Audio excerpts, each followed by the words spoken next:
Dear beloved Creator, source of all, thank you for this growing gathering of souls who are seeing through the veil of deceptions. There are layers upon layers of them, and while we do not see them all, enough seen is enough to spur us to action.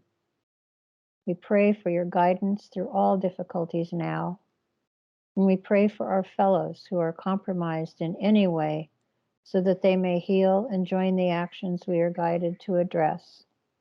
And acknowledging you, beloved Creator, we are reminded that the love you give is the face of what we must consciously present in all that we do here now. And so it is.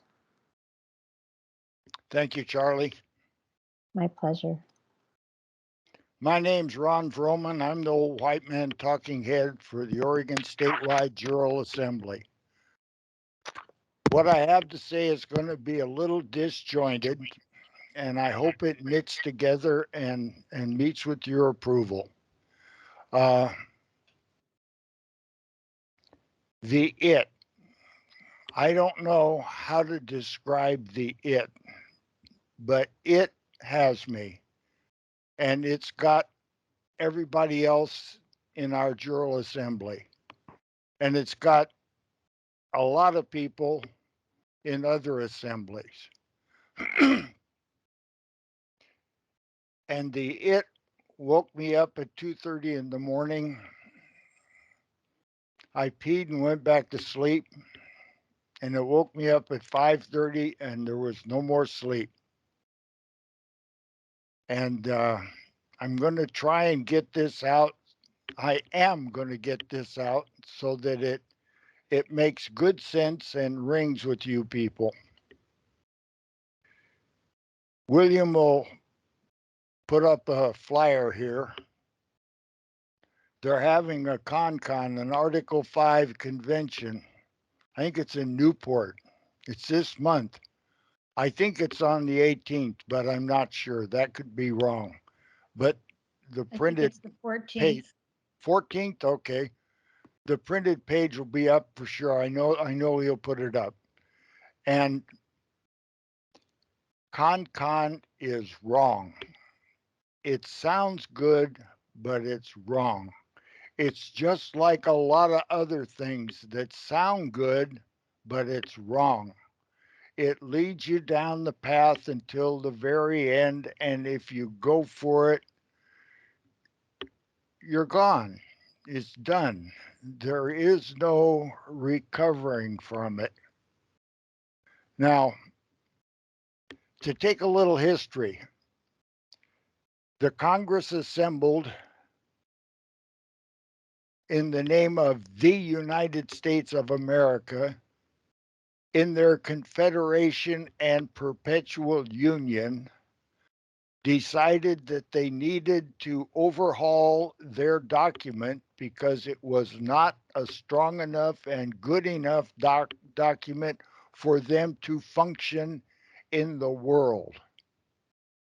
And so they appointed a committee, and the committee designed a document, and that document turned out to be the Constitution for or of, not sure, I'm told both, but they designed the Constitution, and as they designed it, they own it, and they is the United States of America doing business as the Confederation and Perpetual Union. They created it. It's theirs. We are part of that because they made themselves open to all of the states. And Oregon is the 33rd and final lawful state. All of the rest are territories of the United States. That's just the way it is. You can put lipstick on a pig, but it's still a pig. So if you go for a Article 5, you're giving your approval that the Congress in power now, today, or whenever the Article 5 gets there, you give that group, the Congress, the authority to rewrite the Constitution. Well, in my estimation, with the group that's there now, the first thing that'll happen is you'll lose the First Amendment.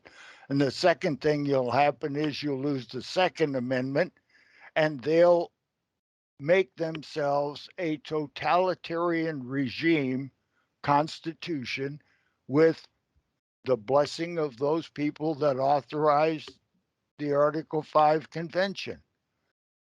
I don't care what the people that are talking for it say. This Levine guy, you see him, he's popular and he's got a big name and a platform. He's for it. These people that you think are good are not. When you get right down to it, they are not for us. If you're for a you're for changing the Constitution, and we can't even live up to the one we have now. We haven't even had one since 1863 and haven't had Oregon since 1910. And the fight is on, people. There's no turning back.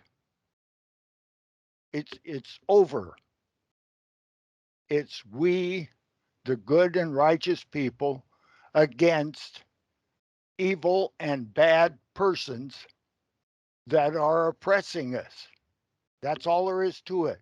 And they kill us and they incarcerate us, and people have a Stockholm syndrome and they think that that's not really happening. They go to their captors for permission. They go to their captors for consultation. That's wrong. If you're a sovereign man or woman on the land and soil, go to a peer. Don't abide by the Stockholm syndrome and go to the incorporated governance for help. That's who the enemy is. I pray that the people we elect this time are actually people and not persons. That's why I registered as a Republican and I'm going to vote. I expatriated from being a man on the land and soil to being a Republican in the United States as a citizen so I can vote in this bullshit election. And hopefully, the people we elect turn the corner for us. And they take their oath to Article 7 original. Itchy nose. So, why'd I wake up at 5:30 in the morning? I knew I had to do this today. And my brain says to me, you have to write down what's going on. And so I got up and I wrote down what's going on in the Oregon Statewide General Assembly chat. And basically, it's this.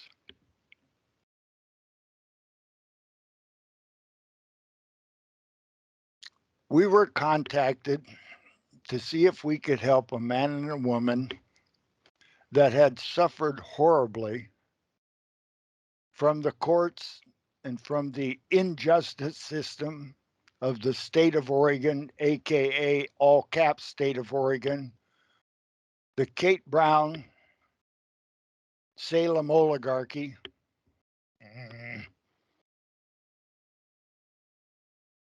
They had suffered and they had 4 of their children taken away, put in foster homes, and they were imprisoned without trial. They finally had a trial and they were found not guilty. The state gave the kids back and then came and took them back again. So that's the story, basically. So they said, can you guys in the General Assembly help? Yes. So we did. We wrote a writ of habeas corpus, and if Charlie was here, she'd pronounce it. I can't pronounce the second word. It's written down, though. You can see it. We wrote it, and it fit them perfectly. Then we wrote a claim of conusance, which is a third party intervener telling the court that you don't have jurisdiction. Another court has jurisdiction over men and women. And that's true. By their own law, it's true. By the Constitution, it's true. And they don't like it. We're not supposed to know it.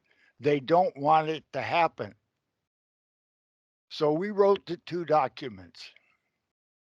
And I said to them, is your status correct? Oh, yeah, we've got our status done and everything's right. And I checked it out. And yes, they are. And okay, do you want me as counsel? They said, yes. Okay, I'll do that. So we wrote the documents up. We were still writing documents at 11 o'clock at night, and the court was 9 o'clock the next morning. They picked me up at 7. They drove probably 40 miles to get me, to drive another 20 miles to get to the court. But in any case, the first thing I told them when we started was, do not cross the bar. Do not. Got it? Yeah. Second thing I said, go to our website, find the show we made on the 12 presumptions in law and read it. Watch it. Then go to a video we have on our website from an old man named Dick Marple. He's dead now. Rest in peace, Dick. And don't cross the bar. So they knew.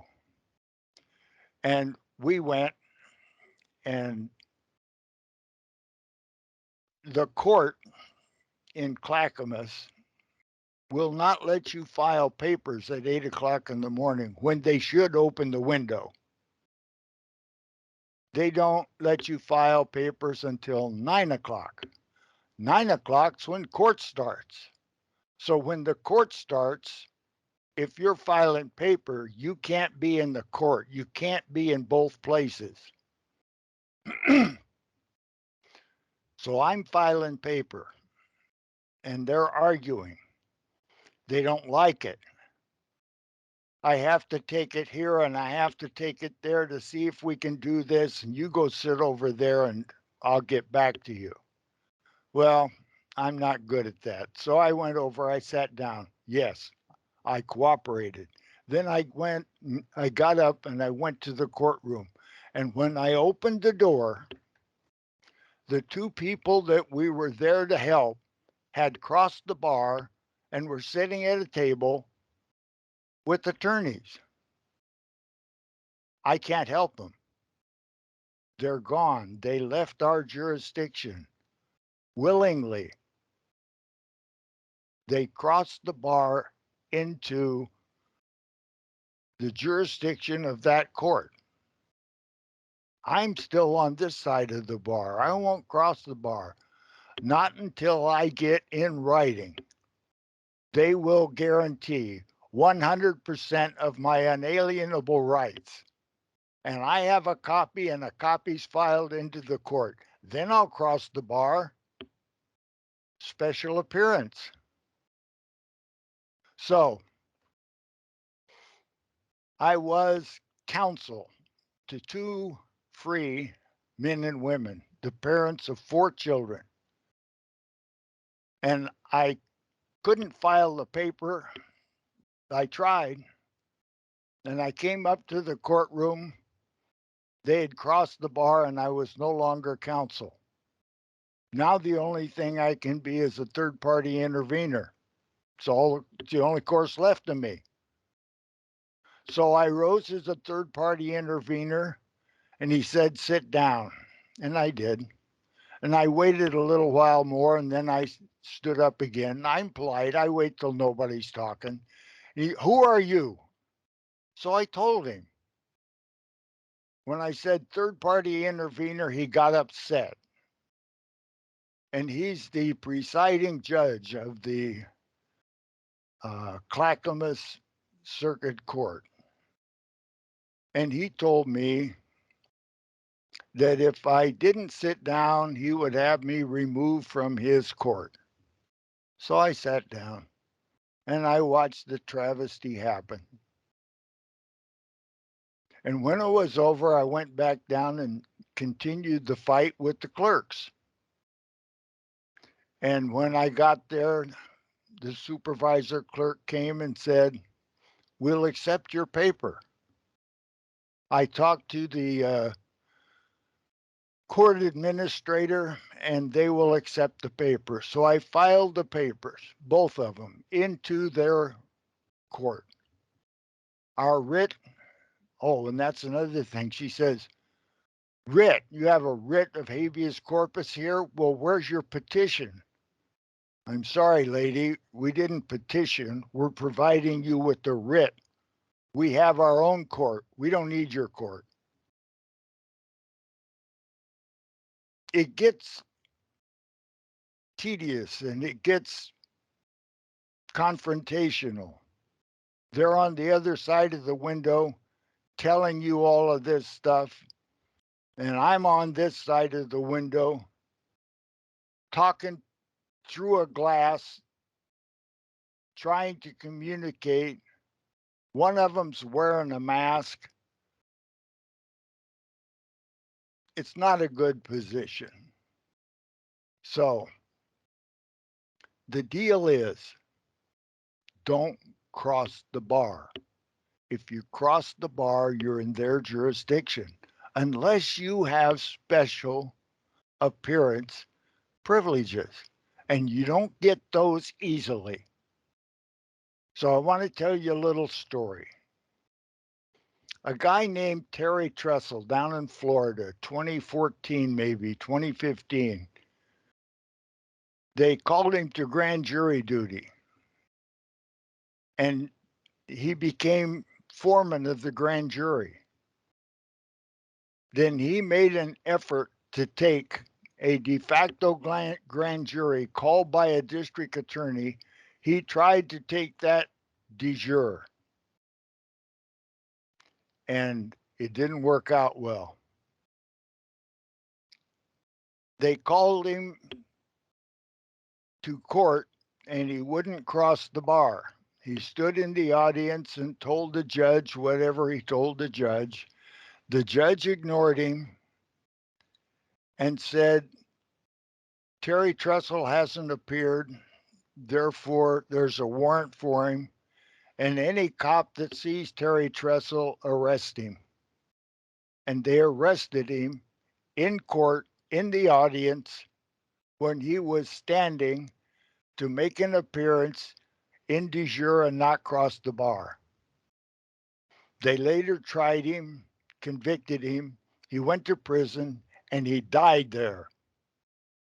Do you understand? They're killing us. They're killing our kids and they're putting us in jail. You cannot treaty with a tyrant. It does not work. As hard as you make it, it doesn't work. The Stockholm Syndrome jumps in there. People have a really hard time believing that there's not somebody out there that's going to save them. They got to save themselves. You have to do it for yourself. You can't do it alone. So assemble with whoever you can assemble and do the work and get as far as you can, the best you can. Now, for some reason, the Oregon Jural Assembly, our statewide Jural Assembly, has gotten to the point where we've called 4 grand juries. We've held 2 arraignments and 2 Article 3, Amendment 7 trials on the plaza across from the State House, downtown Salem, in public. And we published them. And we file paper. And we do verbal battle with these people, persons. If Brandon was here, he'd nail me. No mistakes. So what we have to do is not get killed and stay out of jail and win this battle of returning Oregon to a constitutional Republican form of government this year, 2022. You can't get there without your jurisdiction and status being correct. Then, after you get it correct, comprehend you cannot cross the bar in treaty with these people. They're in a different jurisdiction. You are not there for them. You are a dead vessel for them. You are the all caps version of your name for them. I was in a trial in Hillsboro. They were trying me for trespass while in possession of a firearm. And it wound up finally in court. Took 168 days, I think it was. Could have been 86 to finally get to court. And when I got to court, Richard says to me, "Ron, you're not ready." And he was right, but I was there. So, ready or not, I'm into the mix. The judge there,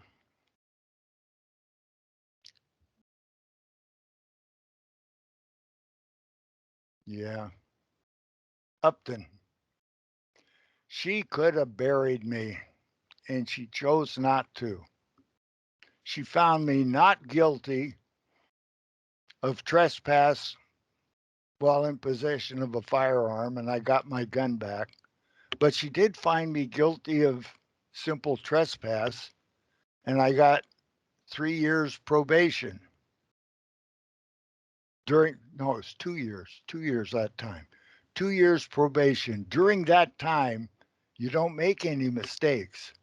If you make a mistake, then you go back to jail not for your original crime, but for breaking your parole, breaking your it's not parole. Uh, it's with the P and it won't come. Probation. That's what they do to the militia guys. They catch them and charge them with domestic terrorism. Then they drop the domestic terrorism charge and put them on probation. If they make another mistake, they go to jail for breaking probation, not for domestic terrorism. We're up against people that have been practicing this federally since 1863, and they've been practicing it on Oregon since 1910. They know what they're doing, and they're doing it to the best of their ability. They're members of the United Nations. Go look up some of this stuff. Look up 2030 from the UN.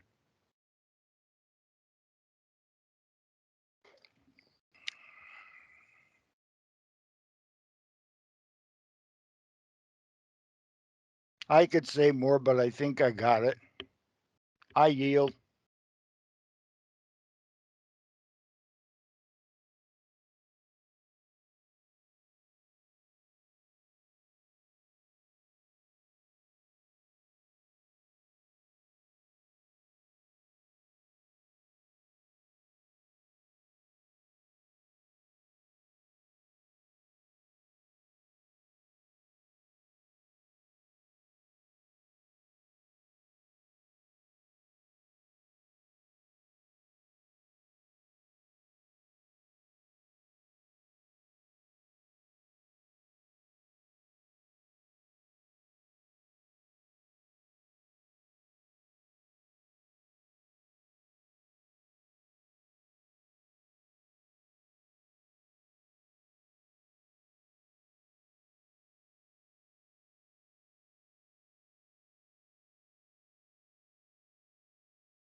They do not want to let go of this. They do not intend on losing here. And we do not intend giving it back to them. And then the bullets started flying. And then he jumps out of the car.